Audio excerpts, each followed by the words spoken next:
Ghazala Hayat from St. Louis University. I'm a neurologist there. And thank you very much for inviting. I mean, I've heard a lot about your school, but it's the first time I'm here. And I understand in 1 week you're leaving, right? Yes. Yeah. So your mind today might not be here, but I will just request that to just, let make it a little bit more interactive. So I have 35 minutes. What I'm going to do, for next 15 minutes, just go over what my experiences have been here. I understand that you already have a talk about what Islam is, correct? Or some like basics, 5 pillars and everything, correct? About Prophet Muhammad, peace be upon him. Some to also talk on jihad and some about women's rights, and most of you have done some project, correct? Now, a couple of things, I do not get offended by any questions, okay? So I would rather you ask me any question and clarify. If I don't know the answer, I'll get it for you. But not say, oh, she'll be offended, let not me ask, and just keep those misperception or misconception, okay? So I would, another thing is, you can stop me in the middle. I usually catch up my lead.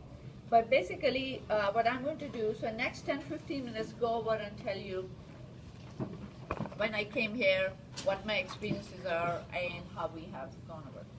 So but let me ask you, how many of you know any Muslim personally? Okay, so then you will know some things that you have talked about, Ramadan. I'm going to bring that one up briefly, and some of our celebration. So I came to States in 1980 because I got married, okay? I'm a physician, as I told you, neurologist, and I wanted to do post-graduation here. So my parents, especially my father, said, no, you cannot go by yourself. You have to get married. So it was an arranged marriage, which all of your face will just pop up. And unfortunately, it didn't work out. Everybody can hear me, right? Yes? Oh, I think you had a question already. Sure. Oh, where are you from? Pakistan, I'm sorry. Okay, I'm from Pakistan. I'm glad you're after, okay. So, so if my voice just goes down, just raise your hand. I can't hear, so I'll raise it. In med school, we had like 175 students, but we usually have, but nobody has ever told me that they can't hear me. I'm usually too loud. So I came here, that didn't work, but the main reason so I did my residency in Virginia Commonwealth University, and since 1986, I'm at SLU. So when we came here, basically, so I will divide the era, if you want to call 9/11 before and after, okay? Before we were like, according to my daughter, we were under the radar, okay? A lot of people still mix it up, but now, unfortunately, because not all good news, they know Pakistan is different from India. A lot of people, you say, oh, it's the same as India and Pakistan.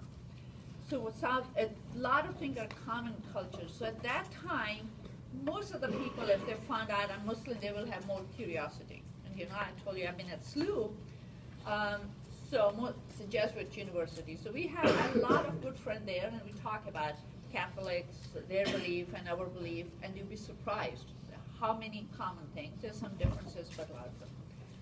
And then 9/11 came. So before that,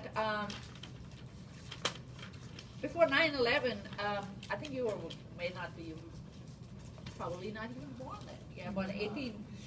No, 9/11 is, but the 20 years ago, there was a program. I'll tell you how much misconception was there. It said, a Pakistani woman, the most oppressed woman on the earth. There was I think if you do it, I think ABC or maybe CBS did that. Not forgetting that, I don't know how many of you know Bhutto, she was a prime minister, a female Muslim prime minister of Pakistan. So I come to work next morning, and one of my very good assistant secretary education, she asked me, how did you become a doctor? And I still remember, I said, what do you mean by that? And I thought she wanted to say, I went to school, I went to college, and I took my courses. And she said, but the woman in Pakistan cannot do anything. So that's where I'll give you example. That's how misconceptions just follow. It's the same way. It's a small area in Pakistan, which is like inner, that there's a lot, the women are very oppressed. I will go over that if you have a question about other countries, or it's more cultural. Does not mean all the women in Pakistan are oppressed. And we have judges, we have teachers, we have deans,